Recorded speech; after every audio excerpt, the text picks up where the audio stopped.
Hey everybody, I'm Zach. And I'm Jesse. And you're watching Tesla Time News. Episode 152 on Now You Know.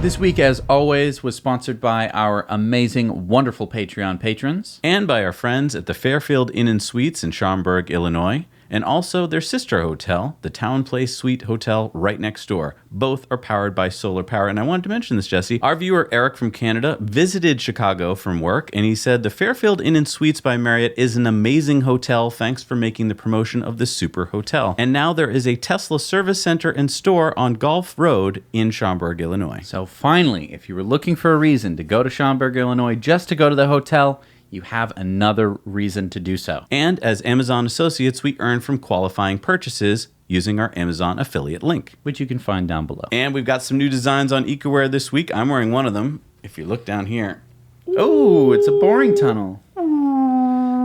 Underground. Yeah, so we got new designs every week, and every time you purchase from us, we plant a tree so that your purchase is carbon negative. So Jesse, you know about the South Australian Hornsdale Tesla battery pack. It cost $100 million to build, but it saved $40 million in just the first year. I remember because this was going to be the largest battery in the world. And in fact, it is the largest battery in the world. And this was the one that Elon said, they'll do it in 100 days or it's free. And they did it in under 100 days. So they, South Australia did have to pay $100 million for it. That's right. But yeah, it saved $40 million in the first year, which means that it's practically going to pay for itself in 3 years. Yeah, I mean, big utilities are watching closely. And now Tesla has unveiled what they're calling a MegaPack, which is up to 3 megawatt hours or 1.5 megawatts with an AC interface. Okay, wait. Let's just stop right there. I'm sorry, why? Because megawatts, we don't really have to deal with megawatts on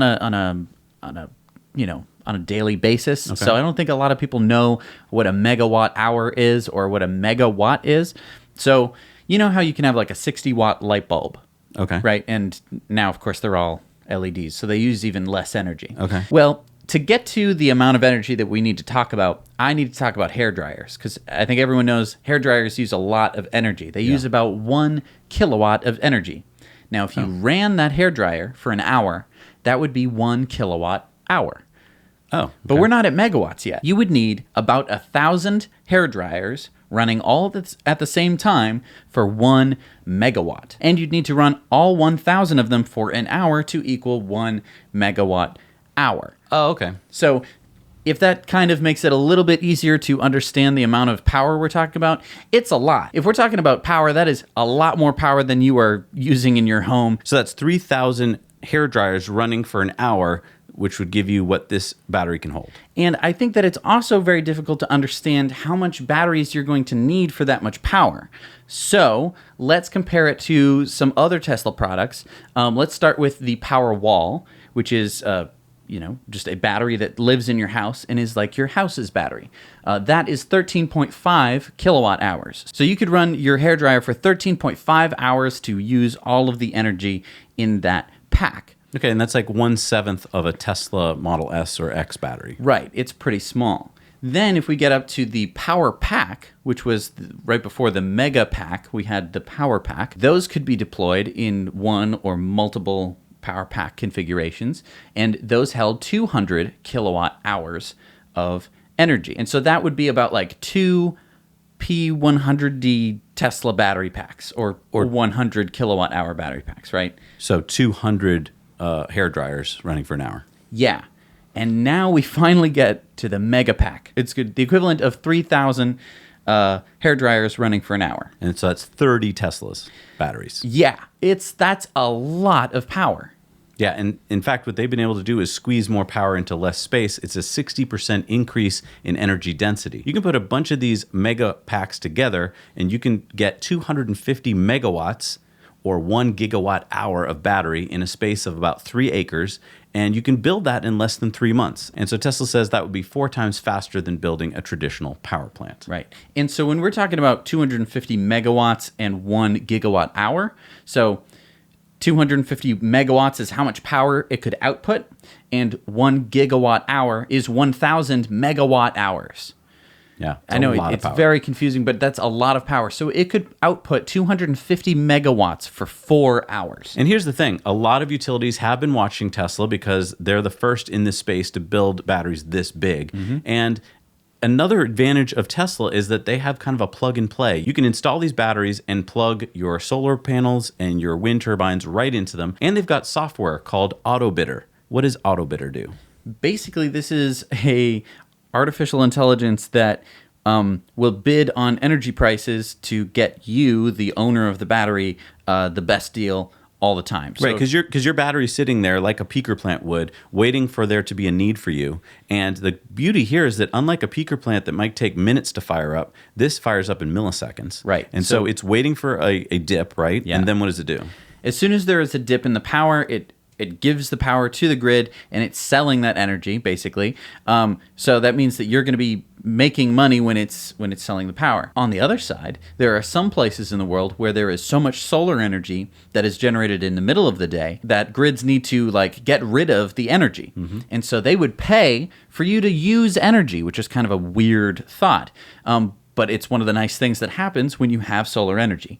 So what it could do then would be accept power, charge itself up, and charge money for it. Isn't that cool? So you're making money kind of on both plays. Right. And what's cool is that this is using over-the-air updates like they do in the cars. So as they get better and better algorithms, they can just update your battery to have better software. Right. So I think that the MegaPack is an interesting thing, especially this week, because this week, a study from the International Institute for Sustainable Development, or IISD, came out and said basically that fossil fuel subsidies could go to pay for our green future. So their report published that coal, oil, and gas get more than $370 billion a year in support, compared with $100 billion for renewables. And they said that just 10 to 30% of the fossil fuel subsidy could pay for a global transition to clean energy. In May, the UN Secretary General, Antonio Guterres, attacked fossil fuel subsidies, saying, "What we are doing is using taxpayers' money, which means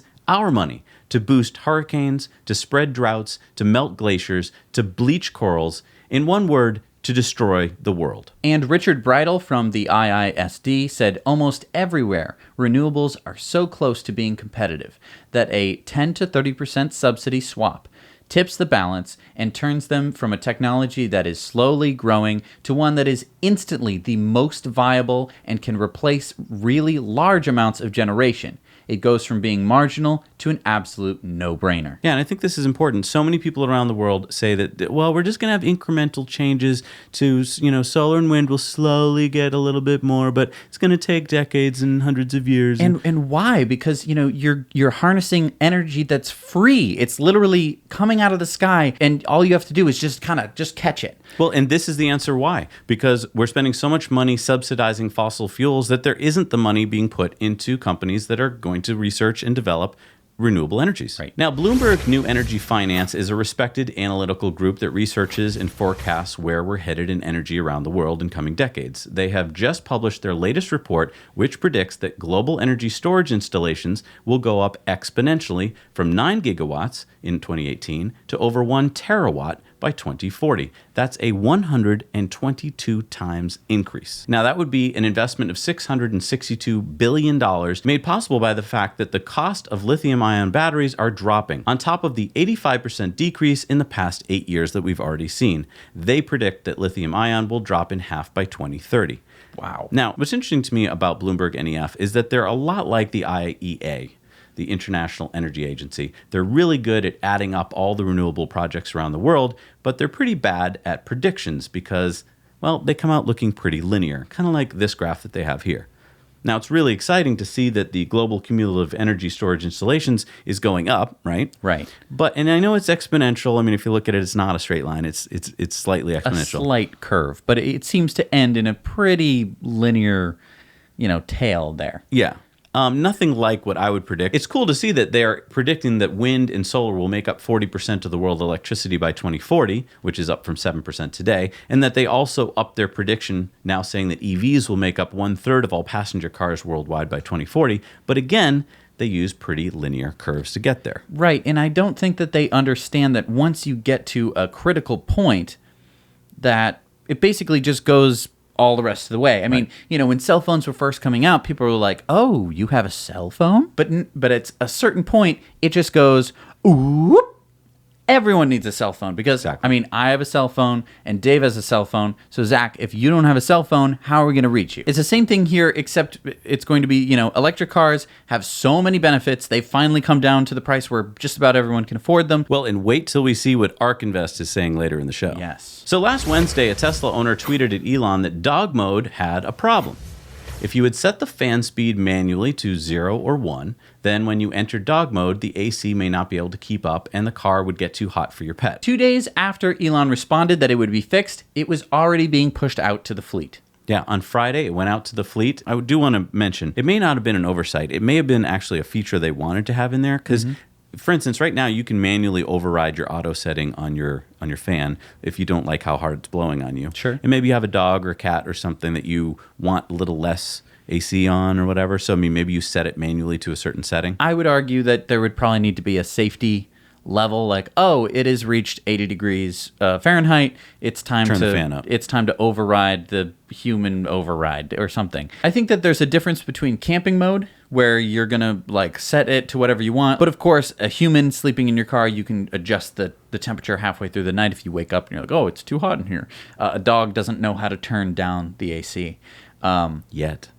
Yeah, and Rahul Sood was very happy about this. He's the one that tweeted out to Elon. He said, "This dog mode story went viral fast. Make no mistake that no other car company would have or could have responded as quickly as Tesla did to fix the problem as fast as they did. Tesla is an amazing company. Every other car manufacturer should be worried."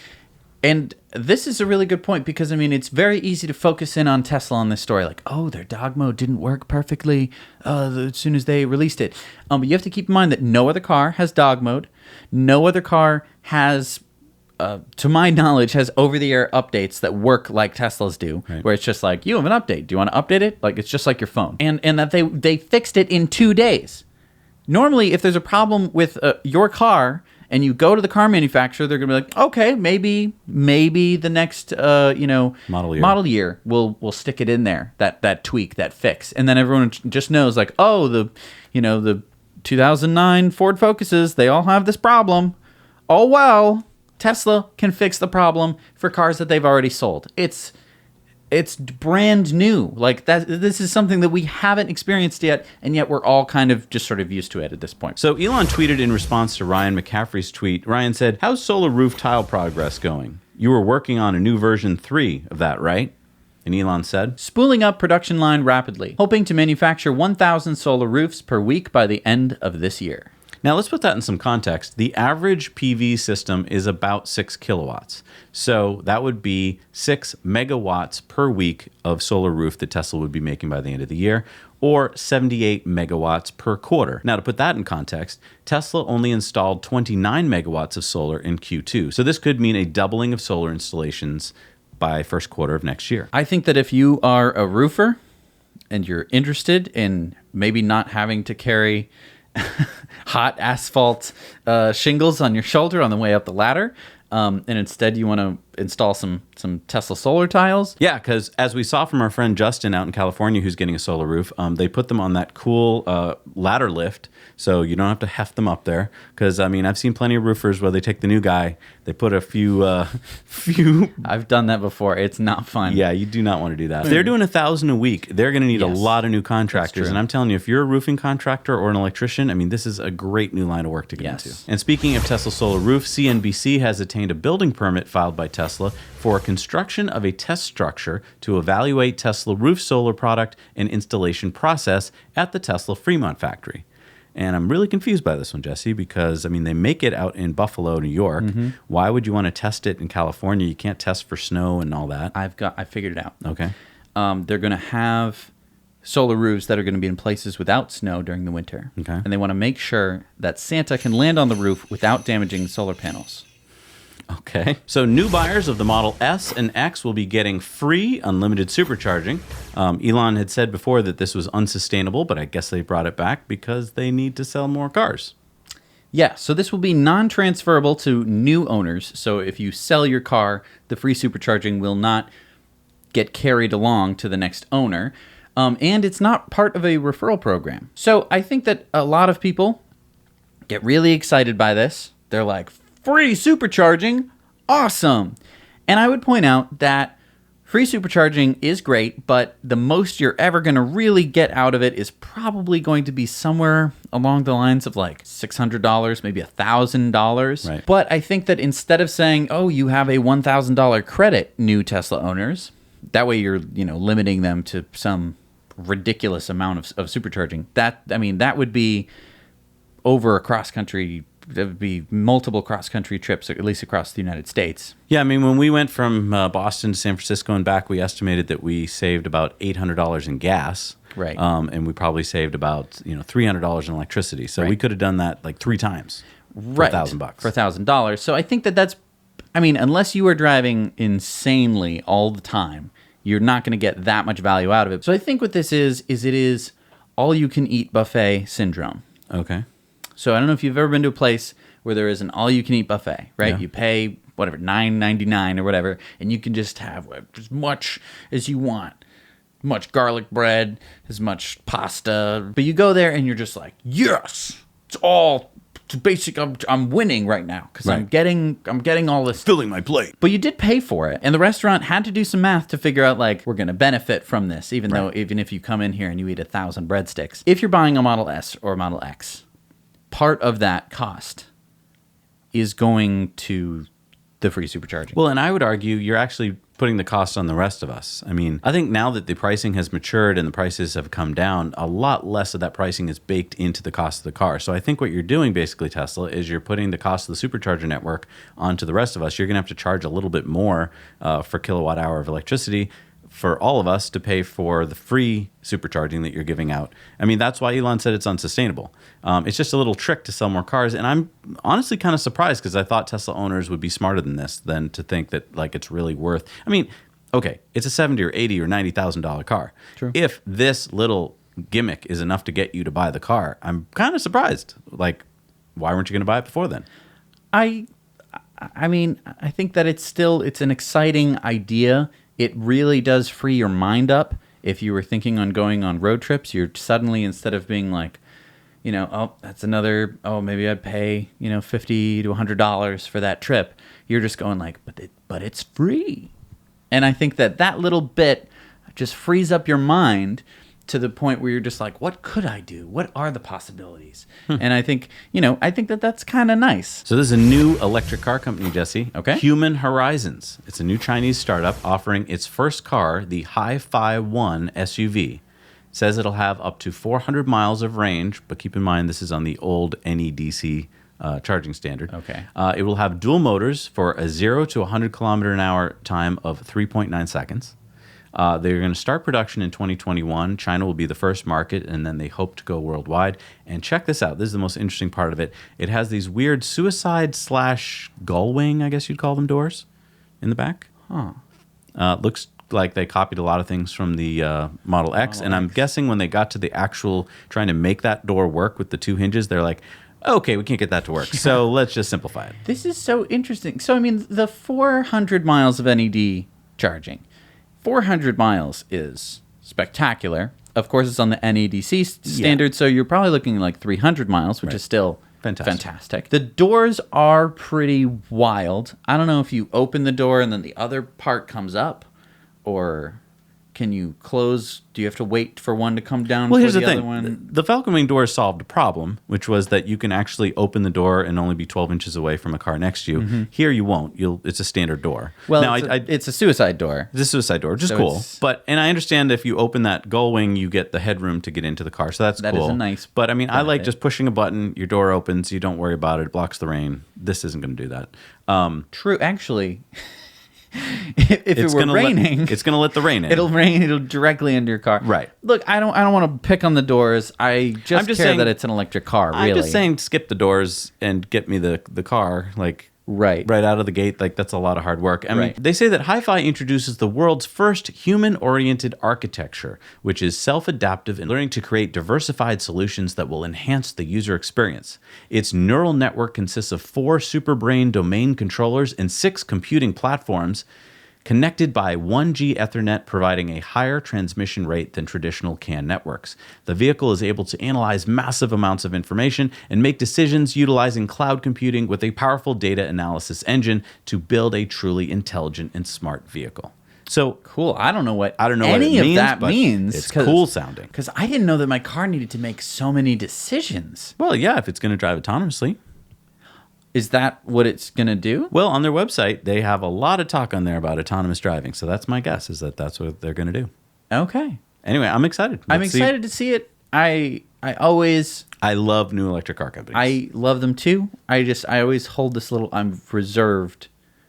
You know, You're skeptical. any good thing, I'm always a little skeptical Sure, about. that's good to be. So the Highway Loss Data Institute says that Teslas are 90% less likely to be stolen than the average car. Wow. 2 of the vehicles on the least stolen list are the Tesla Model S and the Model X. Their low theft rate may be related to the fact that as electric vehicles, they are usually parked in garages or close to a house to be near a power supply. Now, I want to stop right there. That's just not true. Lots of cars are parked in garages and parked in safe places. For them to just immediately assume that, of course, they're always parked in garages. No, electric cars can be out and parked anywhere all the time, and they are. True. So I don't think that's the reason. I think that the real reason is that Teslas, first of all, have pin to drive. So if you want to turn that on, you can put a 4-digit code in there so that if a thief doesn't know the code, they're not going to be able to drive your car. The other thing is that almost all Teslas were recovered in the previous years, 112 out of 115, because Teslas can be live tracked. Right. I mean, they have GPS built into the car, and you can access that information on your app. So you can always know where your car is and how fast it's going. So, I mean, I think that that's a big reason. I think that another reason is that basically all electric cars have a much lower rate of theft, mostly because it's harder to steal an electric car, right?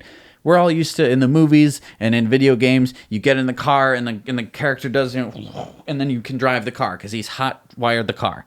You know, he's crossed some wires and that started the starter motor. And once that's going, the car is running and it doesn't know that it should be on or it shouldn't be off. It thinks, okay, it doesn't think anything. It's just an engine. With an electric car, you have to hack into the car. Right. So your level of thievery has to be pretty high. Right. Either you've just robbed someone at gunpoint, stolen their phone or their fob, and have gotten into the car that way, or you are some super hacker who is going to be pretty rare. If you're a super hacker, you're not going to be stealing cars. You're going to be mining robbing banks, Bitcoin right? or, robbing banks online. Speaking of stealing and electric cars, yes. Phil Frumeni in Lake Worth, Florida, he woke up with his gardener telling him to move his car off the lawn so that the gardener could mow the lawn. Phil said he didn't park his car on the lawn. But when Phil looked outside, that is what he saw. A white Model 3 plugged into his exterior electrical socket and parked on his lawn. So Phil did what anyone would do. He called the police. Turns out the Model 3 was not stolen, but it was parked there for 12 hours by someone who had ran out of juice the night before at midnight. And the Model 3 owner reportedly didn't even apologize for stealing Phil's electrons. So Phil didn't press charges, which was nice of him. And luckily for the Model 3 owner, his wife was away visiting the grandkids because she said on Facebook she would have made the Tesla owner pay for the electricity. Phil didn't. Let's talk about this for a minute. Don't do that. What the heck? I don't know who this guy is. So wonderful you bought a Model 3, but you're a I mean...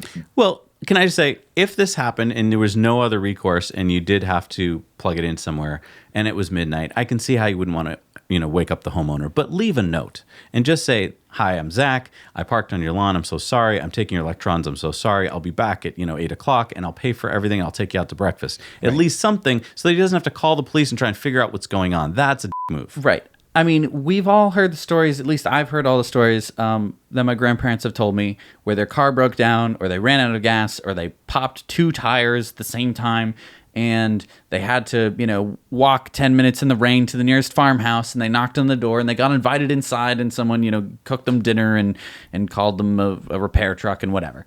And I realize that we live in a completely different world than that. Everyone has a cell phone, so it just seems like you could call a tow truck. Call AAA, right. Call AAA, probably the first thing you'd want to do. But I think using the exact same strategy that my grandparents would have used, where you knock on the door, just let people know, establish some consent for plugging in your car. That would probably be the first thing. And even before that, plan your trips, use a better route planner. That's what it's for. It's to make sure that you do get to your friend's house with enough charge to make it into his driveway. Right. Like, that is the point. And it just... And charge at your friend's house while you're there. Exactly. Yeah. And another thing, let's say you really didn't do any of those things and you weren't going to make it and you did plug in. Unplug as soon as you can. Oh, I have 5 miles. That's enough to get to my friend's house. Okay, cool. Because you know how long that would take? That would take about an hour and a half. You could be in and out of there. No one could even know. I would still leave a note and maybe a $5 bill to just say thank you. But you don't have to park it for 12 hours. Right. 12 hours, that's like a full tank. I know. Wild. It's such a Florida thing. I'm sorry, Floridians, but you know it's true. So the 4th annual SpaceX Hyperloop pod competition was last week with 21 teams competing, and the Technical University of Munich won again with the top speed overall. Now, previously, they were known as the WARR Hyperloop team, but now they're going under the TUM team moniker. They are repeat winners, actually, because they won last year going 284 miles an hour. How fast did they go this year? 288 miles an hour. I'm surprised. It was 4 miles an hour just faster. eked out a little faster. Yeah. And Elon tweeted that next year's Hyperloop competition will be in a 10-kilometer vacuum tunnel with a curve. So let's keep in mind that the tunnel that they've been using for the past 4 years on SpaceX property is just under a mile long. And so this is going to be a huge improvement, which means speeds will be able to go up because right now you can get up to that speed, but you have to slow down real quick before you hit the end of the tunnel. So that's probably why they've been limited to the speed that they're at. Once they can go 10 kilometers, we can get up to really high speeds. Absolutely. Super exciting. All right, it's time for the lightning round. So a judge in Holland has just upheld a verdict from a lower court that a Tesla Model X driver who was driving with a cell phone in his hand while on autopilot should be fined the 230 euros that he was fined. The court said switching on the autopilot implies that the controls are used in this way, which influences the propulsion and direction of movement of the motor vehicle. The use of such a system means that the person concerned must be regarded as an actual driver. So the Court of Appeals emphasizes that this is an absolute prohibition. You cannot drive in Holland in autopilot and be on your cell phone. You are the driver of the car. Right. And I think that this should be emphasized for everywhere. It would be much better if you were paying attention to the road, not using your cell phone, because you are considered to be the driver of the car. So in order to have everything be legal, you need to be paying attention. Yeah, I mean, the driver had argued that over half the drivers nowadays are using cell phones while they're driving, but this doesn't make it right. 2 wrongs don't make it right. Hey, Jesse, have you heard of this? The world's largest plug-in hybrid? Is it that truck that we saw? No, it has the equivalent of 50 Tesla Model S battery packs. 5 megawatt hours. It's 65 tons of battery. There can't possibly be a truck or anything that could be that size. There is. It's a ship right here. It's the MS Color Line. Oh. It holds about 2,000 passengers and 500 cars, and it goes between Sweden and Norway. And speaking of Norway, even though Norway is the leader in EV adoption, it doesn't make its own electric car, but it appears that it soon will. Fresco Motors just came out of stealth mode and showed some CGI pics of its first concept, the Reverie. What do you think of that? I really like the look of it. It looks a lot like a Model 3, somewhere between a Model 3 and a Model S. Yeah, the size is between a Model S and a Model 3, actually. The specs are that it's supposed to be able to go 0 to 100 kilometers an hour in 2 seconds. Okay, awesome. Top speed of 300 kilometers an hour, which is 186 miles an hour. Okay, It'll awesome. have AC induction motor with a 4-speed auto gearbox with overdrive and portable batteries. Fresco Motors says it's common amongst owners of vehicles with internal combustion engines to have jerry cans. Why shouldn't owners of electric vehicles have the same? So you remember when we talked to Unity in Sweden, same idea. They have a small battery that you can take out. It's not the whole battery, right, but a small battery you can take out, bring it to your home or office, charge that up, and it'll give you a few miles. And that, going back to Fred's problem in Florida, if that Model 3 that parked on Fred's lawn had a portable battery, they could have just gone and charged that thing and maybe not even needed to. Maybe it would have already had charge in it. So there's no price here. And in terms of range, they just say there'll be no range anxiety. They don't tell us what the range will be. It will come with a free wireless charging pad, but there's no timeline on its production. And we did some digging. We found out this company was founded in 2016 and it has 9 employees at the moment. So it does seem like it's going to be a while before they can ramp up and get the money they need to build this. Yep. So Columbus Yellow Cab in Columbus, Ohio, has been around for 91 years, and now they are adding 10 Model 3s to their fleet of 170 cars. Yeah, owner Morgan Kaufman says, "We've been around for 91 years, and so we have served the city in every way we can, but we are showing that sustainability can be a part of everyone's everyday life, and we want to lead by example." Good for them. Columbus Yellow Cab already has 10 electric cars in their fleet, and Kaufman says they want to get to 100% electric as soon as possible. I wonder if he had just bought a Model 3 and was like, This all could of save my me a lot of taxes money. It would really save him a lot of money in terms of the amount of fuel and maintenance. It's going like, And then he's when going it to becomes clean up. when it becomes robotaxi. Exactly. Hey, if anyone in Columbus, Ohio sees one of these on the road, I'd love it if you guys sent us a video contributor story. Yeah, and maybe call up this Kaufman guy, get an interview. Yeah. So Electrify America, which is the charging company started by VW when the Dieselgate settlement forced them to start a charging company, announced that they will be partnering with San Francisco-based Stable Auto to build a pilot demo charging site with robot arms to charge self-driving and EV fleets in the San Francisco area. And they are aiming to open early 2020. Now, is this necessary?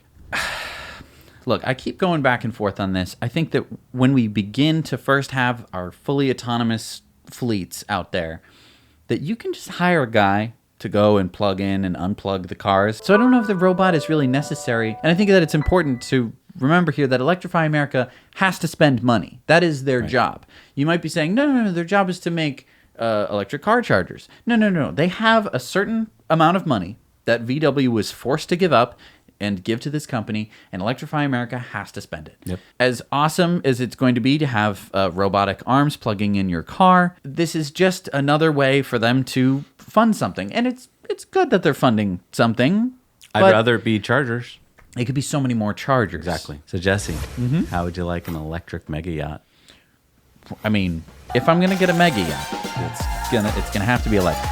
So check this out. A Japanese electric motor manufacturer has installed an electric powertrain into this 165-foot or 50-meter long, 497-ton, 5 staterooms, 10 guests, 11 crew, including a captain, made by Wider Mega Yacht. That's a bit big. That's a bit garish, in my opinion. Oh, yeah? You don't like it? That's too much yacht for me. Too much for you? Okay. So it's got a 544 kilowatt-hour battery pack. Wow. That's huge. Yeah, well, it can cruise for over 4 hours at 5 knots completely on its two 531 kilowatt motors.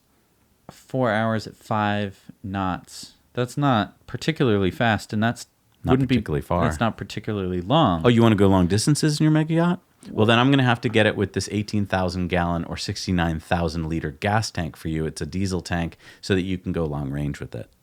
Because, yeah, if you want to go anywhere far in this yacht, you're going to have to burn a lot of fuel. Wait, 18,000 gallons? Oh, yeah. 18,000 gallons of diesel fuel. Right, well, it's a big boat. You said it was an electric mega yacht. Oh, well, yeah, you can cruise around the harbor in the electric part. But if you want to really go distances, you got to burn the diesel. 18,000 gallons. Oh, and it's 30 million euro. Okay, so you don't want it then. Okay, I'll return it. That's fine. I'll return it. I know you don't want it. That's fine. I hope you didn't buy it. Yeah, I think I'll just go with a sailboat. So J.D. Power's first Mobility Confidence Index study has come out. They surveyed over 5,000 consumers about EVs and self-driving cars. And here are some tidbits that they came up with. 36 out of 100 have confidence in self-driving. It's not very high. And 55 out of 100 have confidence in EVs. Still not that high. Okay, wait. I can understand the 36 for self-driving because no one's been in a fully self-driving car. But... Well, not many of these people have been in an electric car. In fact, 68% say they have no experience with EVs. No experience. So that's not even like, oh, I don't own one. It's like, oh, I've never seen or been in one before. No experience. 4 out of 10 think that EVs are worse for the environment. That's too many. Yeah. That shows how much misinformation is out there. 75% who have an EV said they would buy another. So people who know pretty much know that that's the right thing. Among those who have never been in a battery electric vehicle, only 40% say they would consider purchasing or leasing one. So this is the big takeaway here, folks, is that we're in this bubble here, right? You're watching the show. You must know something about electric cars, either from us or you got one. And so we're like, oh, well, yeah, we know all about it. They're great. But if you don't know about them, as this survey shows, you're afraid of them. And this is exactly why we are constantly telling you, if you have an electric car, put people in the car. So here's some interesting sales numbers from Tesla. Tesla's sales grew 41% in China in the first half of 2019. Wow, and that's not even the best country in terms of growth. Norway grew by 106%. Yeah. and the country of all other countries grew by 61%. Yeah. And then the U.S. itself grew by 41% also. The amazing thing here is that the U.S. is the only place that Tesla has a factory currently that, is producing cars. Right. So just imagine what's going to happen when there's a gigafactory in China and there's a gigafactory in Europe. So speaking of imagining gigafactories, Kathy Wood, who's the head of ARK Invest, we talk about her a lot on the show, she just came out with a tweet raising her new Tesla share price from $4,000 to $6,000. Here's what she said. We don't talk about it much because people don't even believe $4,000. Our most important assumption is demand for electric vehicles, given the battery cost declines and the new chemistries coming out of Tesla. We believe the average electric vehicle price will drop below the average auto price in the next 2 years. So let's just stop right there for a second. That is a huge, amazing thing that she just said. Now, she has an entire research firm that she can say, like, guys, I want you to go research this, and then a bunch of people go and research stuff. Right. Yeah, listen to her reasoning. Yeah. In 5 years, a Toyota Camry will still be around $25,000, but a 200-mile range electric vehicle will probably be $15,000. They will be cheaper, and they're better vehicles with a fraction of the parts of the typical internal combustion engine. It will be a no-brainer to shift. Our bear case for Tesla in 5 years is $600 a share. If it loses 2/3 of its global market share, which is 17% right now of the electric vehicle or EV market, our bull case on electric vehicles get us to $1,400 per share without counting the boom in autonomous vehicles. So let's just, for a moment, throw out batteries. Let's throw out the solar roof. Let's not even talk about autonomous vehicles that Tesla is working on. Tesla's working on all of those things. Yep. Just in the car market. If tomorrow they sold off all those divisions and they said, we're just going to focus on making cars because that's the most important thing to us, which of course they're not going to say. If they did that, Kathy is saying that her bear case would be $600 and her bull case would be $1,400. Right. Tesla is right now hovering around $240. Right. She says in the title of her thing, your new price target for Tesla is $6,000, up from $4,000, even though it's having a terrible year. Yeah. So it's not like she's living in some la-la land where she thinks that Tesla is doing great this year. She understands what's going to happen in the future. It's not about quarterly numbers for her. It's about years down the line. Yeah, and if you're watching and you're like, who's this Kathy Wood? Go check out this video we just did a little while ago on ARK Invest and their whole philosophy. All right, it's time for our video contributor stories. If you've got a story you'd like to send us, make sure that it's 2 minutes in length, that it's got really good audio shot in the landscape mode and has no music, and a lot of good B-roll. Let's see if our friend James in Salt Lake City listened. Hey, what's up, Zach and Jesse? It's James from Salt Lake City, Utah.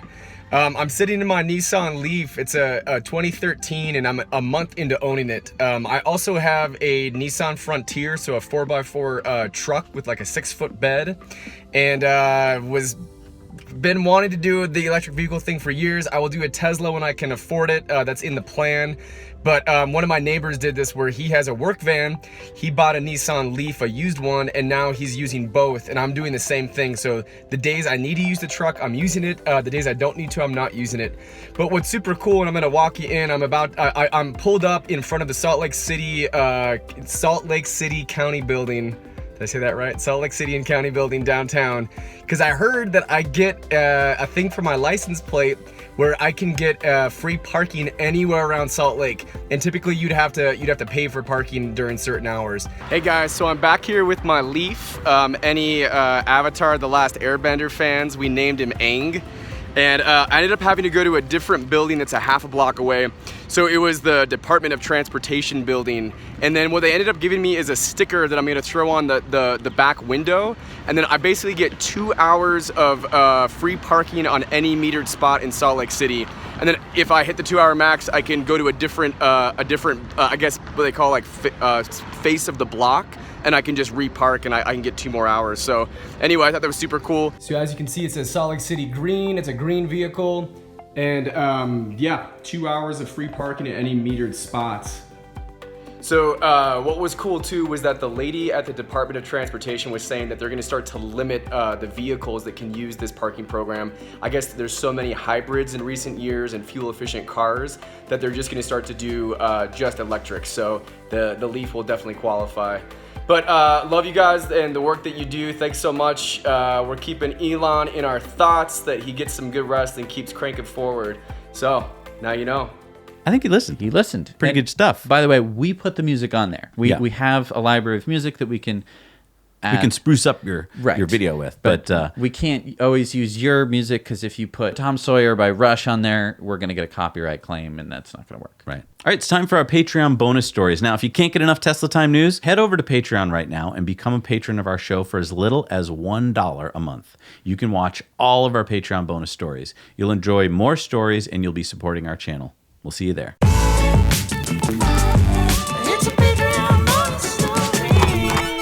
Hey, we're back from our Patreon bonus stories, and it's time for our Patreon shoutouts. And if you're kind of new to the channel, you might be like, what's that? Well, if you support us for $5 or more a month on Patreon, we are going to give you a shout out right now, and you're going to get your name on the end credits at the end of the show. So who do we got this week, Jess? We have John Roycroft, Linda Blair, Glenn Cook, David Schultz, Steve, Thad E. Ayers, Bradford Ferguson, and Alex Lavelle.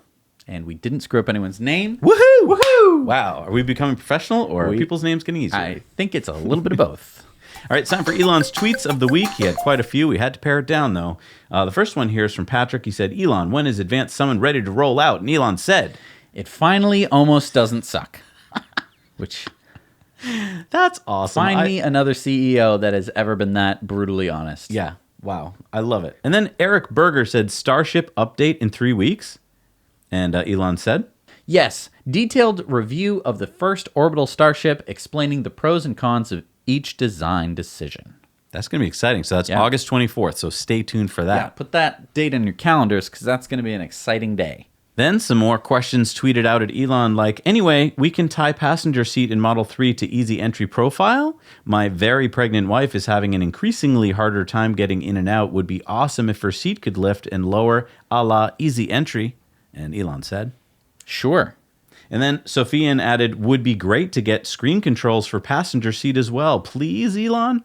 Elon And- said, Okay, we'll discuss with team. So let's talk about this. The driver's seat right now, you get in the car, it has a profile set up, so it's, it knows that it's me. It adjusts the seat in the steering wheel and the mirrors to me, and then I get out of the car and I can do easy entry, so it'll like lower or raise the seat, move the seat back, move the steering wheel out of the way, anything I want it to do, because I can set easy entry.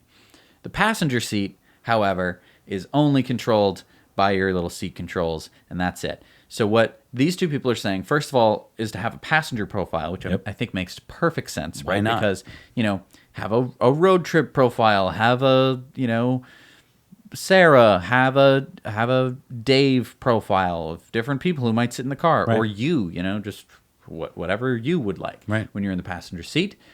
And then the screen controls. Now, this took me a minute to understand what he was saying. Basically, to control the passenger seats from the screen as the driver.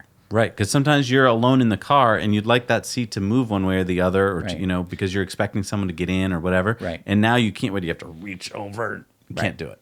I think it's brilliant. I think it's a great idea. I would go one further, put it in the app.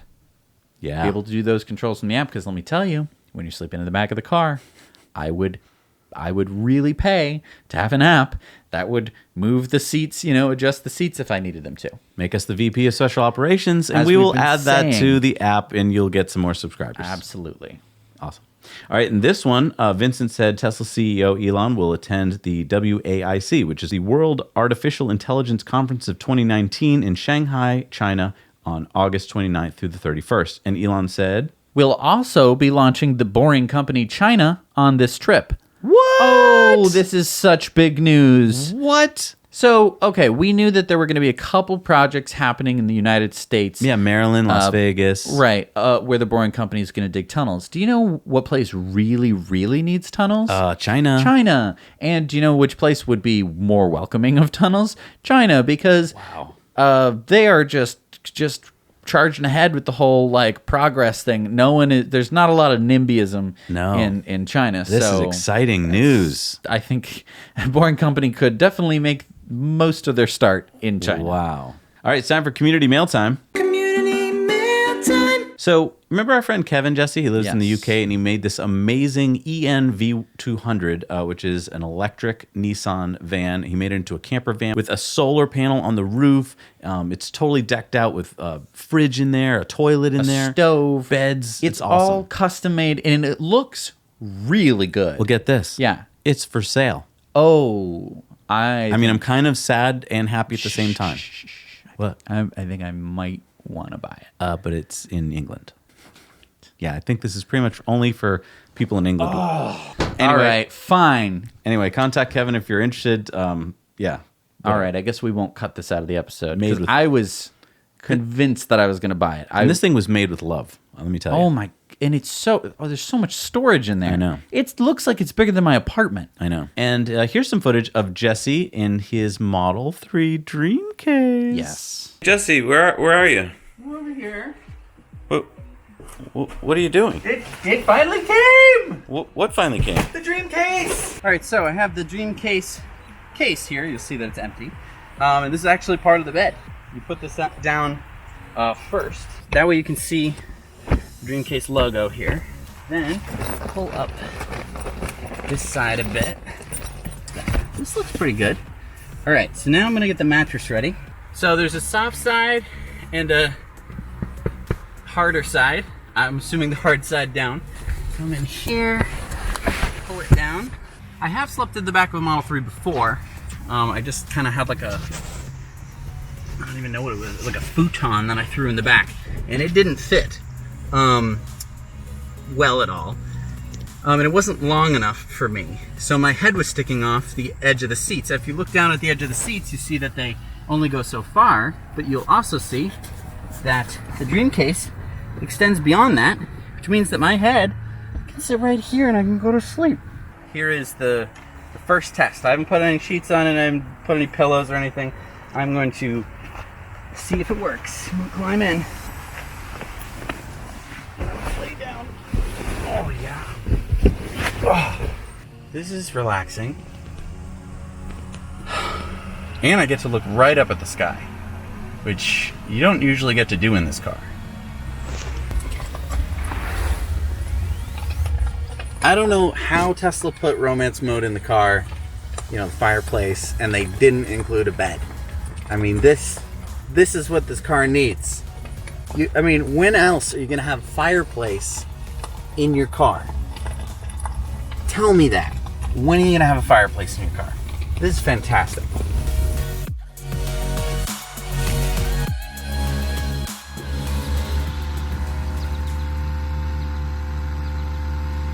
Good morning. Good morning, Jesse. How was the sleep? It was good. You comfortable? How's your back? It's not bad, yeah. It's, yeah. It just gets bright really quick. Wow, that looks like it was a lot of fun. It was a lot of fun, and Wait, this is a special dream case made for the Model 3? yes, so it fits perfectly.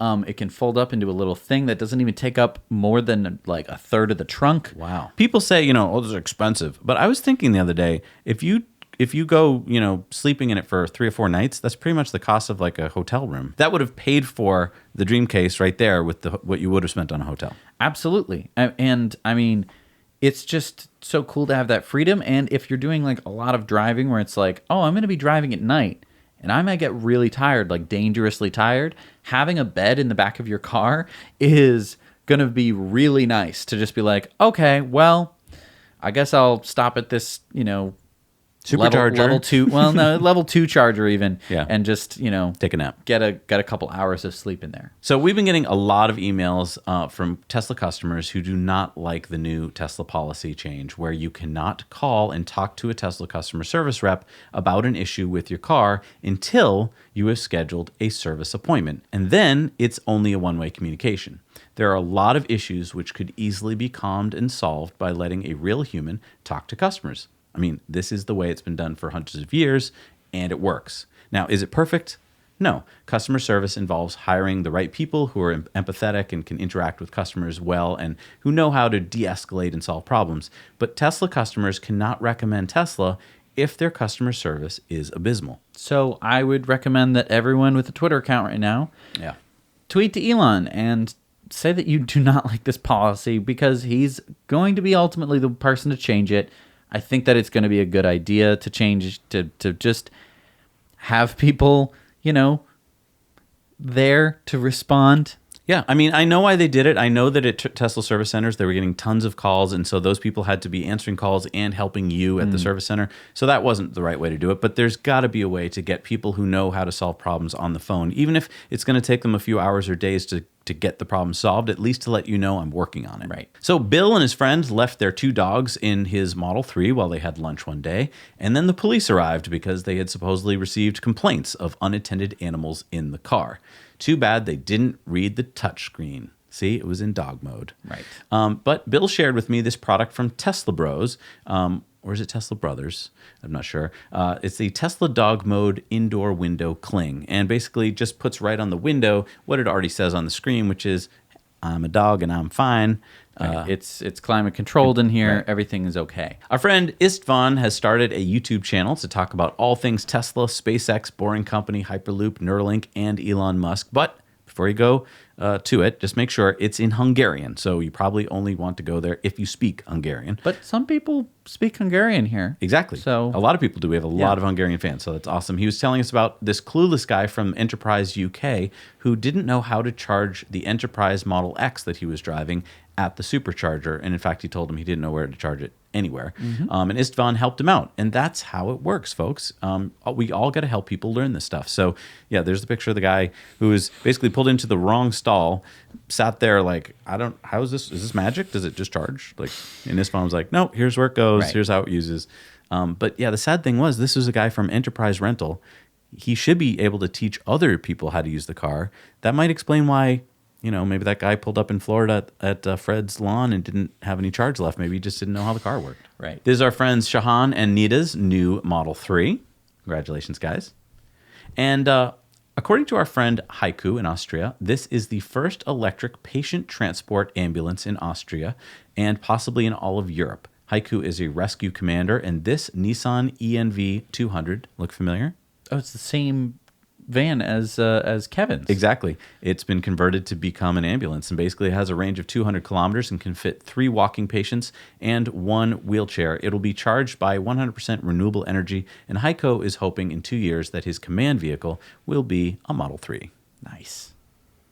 All right, it's time for on-air question of the week. If you are supporting us on Patreon at the $4 or more Patreon perk level, you can ask a question. What do we got this week, Jess? So Marcus asks us, what is the best way to convince or start convincing your government about autonomy and start looking into it, writing laws, regulations for the upcoming change to better benefit their citizens? Where do you start with something so huge for a city or a country as a change towards autonomous vehicles, etc.? It's not something we need to worry ourselves with right now, they'd say. How do you think we people should approach this, as individuals and as a group/one mass? So I have 2 possible answers here. Okay. One is that Jesse and I are working on something which has the working title of Community Projects, which will be a website where we can go and set up something just like this. Like, I want to get my local officials to understand electric cars. What can I do? And you could start a local chapter of a bigger organization that could figure this stuff out, and we could share knowledge. So that's one way that hopefully will help. But in the meantime, you probably know at least one official. Could be local or state official. It could be your police chief. It could be your fire captain. It could be your mayor. And if you really ask your friends and family, you probably know someone. Reach out to that person and use the fact that you know them and offer to take them for a ride. Pretty hard to turn down. If you don't know someone, that's fine too. I would say most elected officials have office hours and they have times when they meet the public. Make an appointment with them, with their staff, and say, hey, I'd like to take such and such for a ride in my electric vehicle and talk for 5 minutes about electric vehicles. They'll probably say yes. When you got them in the car, boom, you got them one-on-one. You can tell them all about the great things about electric vehicles. Right. You can show autopilot. Exactly. And that could be one way to get them at least to start thinking about it, at least to be a little bit more open. But I think that it will take you amassing a group of constituents, because ultimately that's the whole way the system works for democratic places Right. to convince them that this is what they're going to need to do. And again, this is where the community projects is hopefully going to be very useful because it's going to be geographically based, and you're going to be able to find places that are near you. You can join Facebook groups. You can show your support by coming out to events and different stuff like that. Who knows? It's Right. going to be lots of fun.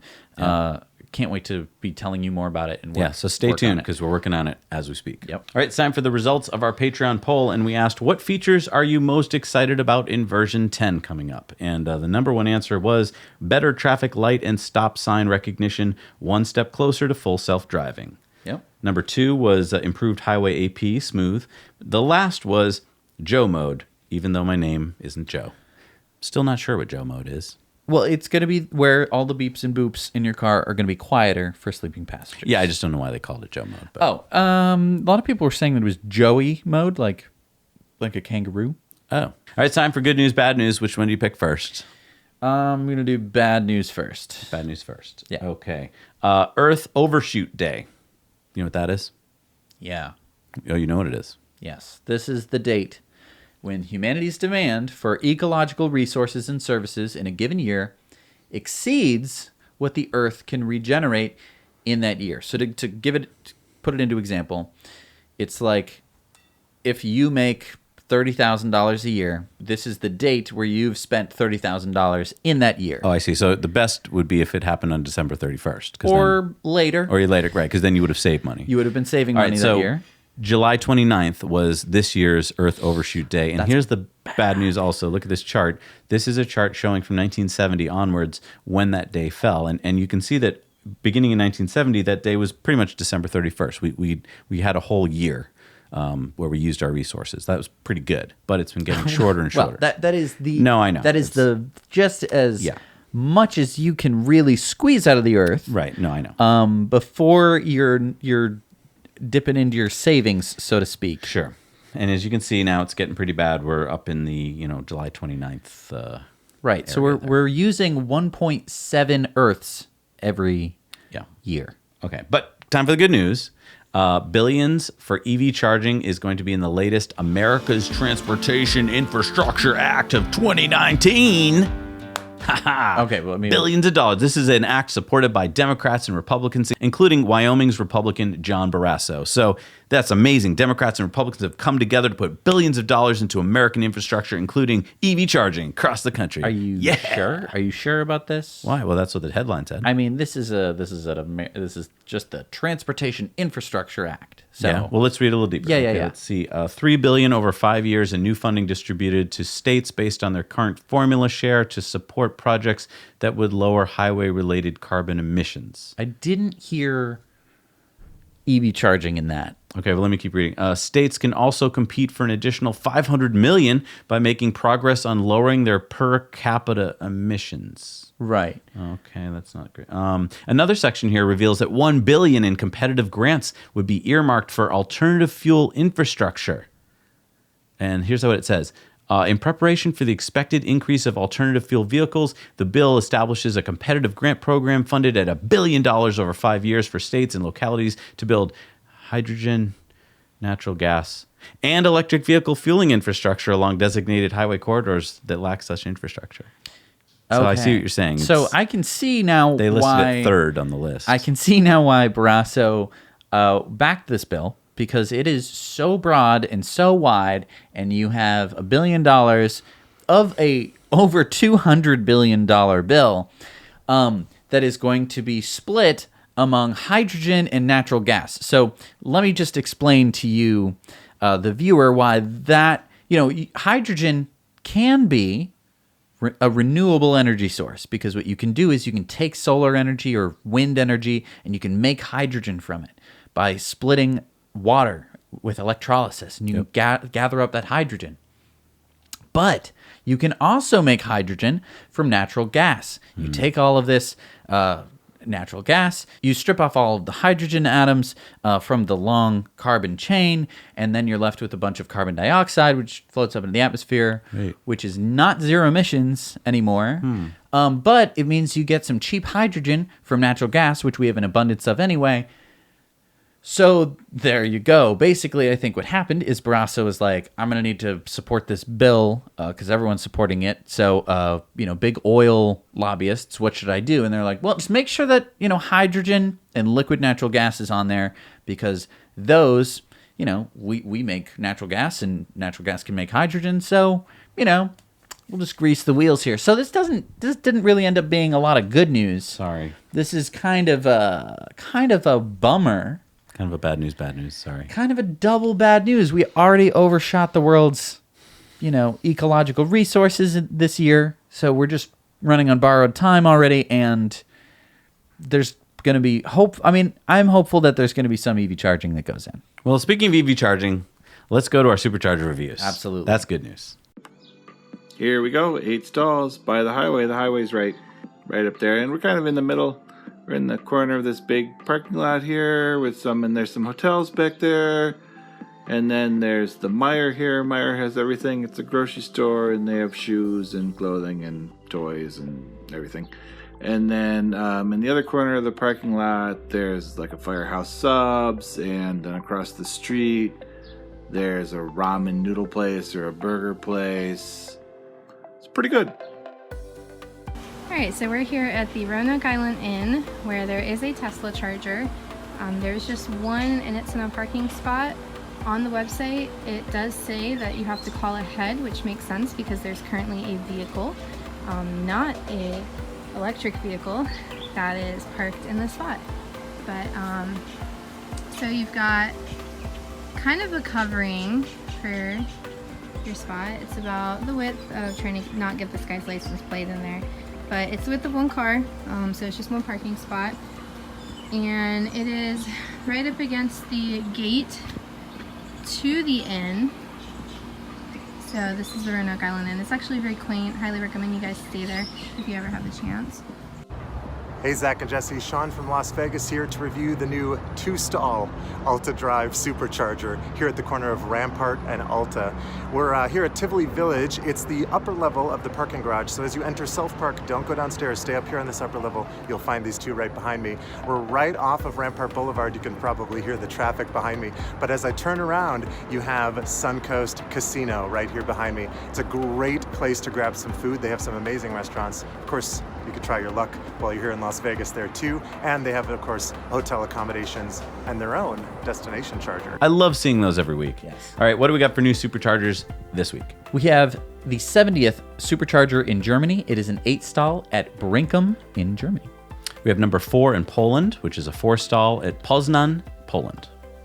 Number 684 in the United States is the 12-stall 150 kilowatt Supercharger in Linfield, Massachusetts. That's not far. I think that might be on the way to the more beach. Closest ones. I know. Nice. Number 471 in Europe. Number 1609 in the world is the 16-stall in Motten, Germany. All right, it's time for our Patreon giveaway. So if you want to get in this big bucket of fun here, for every $1 that you support us with on Patreon, you get a little piece of paper with your name on it in the bucket. The winner this week is going to get an EcoWear t-shirt, much like the one that either Jesse or I are wearing, or whichever one you choose. We have many other designs. Because remember, at EcoWear, you're helping to support the show with everything you purchase, and everything you purchase is carbon offset, and every time you buy a tee, we plant a tree. All right. Who's our winner, Jess? Is Jason Pace. Congratulations, Jason. Card goes back in the bin because Another chance to you're win. Still supporting us on Patreon, hopefully. Patrons are awesome. And you've made it to the end of the show. We want to just do a quick shout out to a video that we've done in the past. This one is not too far in the past, but you can check it out over here. Yeah, I interviewed some really cool people, Shannon and Tyler at Zero Waste Event Productions. A dirty job, but a really cool job too, so check that out. And you made it to the end of the show. And for those of you who don't know, because we've gotten a lot of new subscribers and viewers in the past few weeks, we're going to be doing in the future a Roadster and a Tesla Semi world tour. For those of you who don't know, I was going to drink some water to a spit take when you said that, but then I decided against it. Good thinking. What? It's a lot a Roadster Semi world tour? So we've earned ourselves a Roadster. Yep. through the Tesla referral program, and instead of keeping it in a garage, wax plastic over it. Yeah, we're gonna be bringing it out into the world. We have a lot of people to thank, so a lot of people to bring the car to show them, Take them for rides. And there's gonna be events. We're gonna be putting on events with a Roadster. We're gonna bring a semi. I was thinking we should also bring a neck brace with us. Definitely a neck brace. The Roadster is gonna definitely. They're going to have to sign a release, don't you think? Because we're going to go, ready? Yeah. We're, probably if you have a pacemaker, we're going to need to talk a little bit before. Bring your doctor with you. Put it into chill mode. But yeah, that's like a thing that we're thinking of, that we're going to do. Yeah. We're going to have a semi-truck. We're going to have, I think we're going to have some different trailers for the semi-truck. We have, we've talked about a lot of different ideas of like a big fold-out stage for the semi-truck and pop-up concerts. So also just bringing lots of e-mobility things with us, like scooters and e-bikes and other electric cars. Yeah. It's going to be really exciting. So be sure to subscribe because you might forget what the name of the channel is at some point. Did you know that over half the people that watch us aren't subscribers? I did know that, and it's usually good. It's a good thing when we get more unsubscribed people watching because they've never watched us before. Oh, I see. Thing that I've learned. But we've had pretty stable 50-50 numbers. But I've had a lot of people who write to me and they're like, Zach and Jesse, can you have a way for us to share this video with our friends? And I want to tell you, it's pretty easy unless you're watching like on a TV set. But usually if you're watching on a computer or on a phone, there's a share button down there. Yeah, it looks like this. Yep. And you click on it and you can share it using any app you want. You can copy the link and then just like send it to your friend using whatever you want. And you can share the video and then you can both talk about it because we have a lot to talk about. And if there's a certain point in the video, you're like, well, I don't want to share the whole hour. Right. But there's this one thing you talked about at 31 minutes. Well, go to that computer. Go to that point. You click. Right, you get to the point where you want in the video, you click share, and then you say start from, and it'll start from the point where you are in the video. Right, and it's just a little box that you check. Right, and then it'll send the person right to that starting point, so they can watch just that point, and then the rest of the video. Which is pretty cool. Good way to share it. We love when people share our videos because that means that we're broadening the audience. We're getting more people to talk about these important topics. Right. And so thank you for sharing. Thank you for subscribing. And that little bell button you might be wondering about, that is to remind you if you would like to get reminders about when our new videos come out. Because every Monday is Tesla Time News. Every Friday is In Depth. But we also have other videos that come out like reviews of things, so interviews. You'll get a little notification, or in some cases you'll get an email. If you're more of an email-oriented person, when a new video comes out, so you can watch directly from your email or your notification box or whatever. And I just want to give a special thank you to all the names of all the people that are, well, I want to thank the people, not the names. Right. I want to thank the people of the names whom these belong to.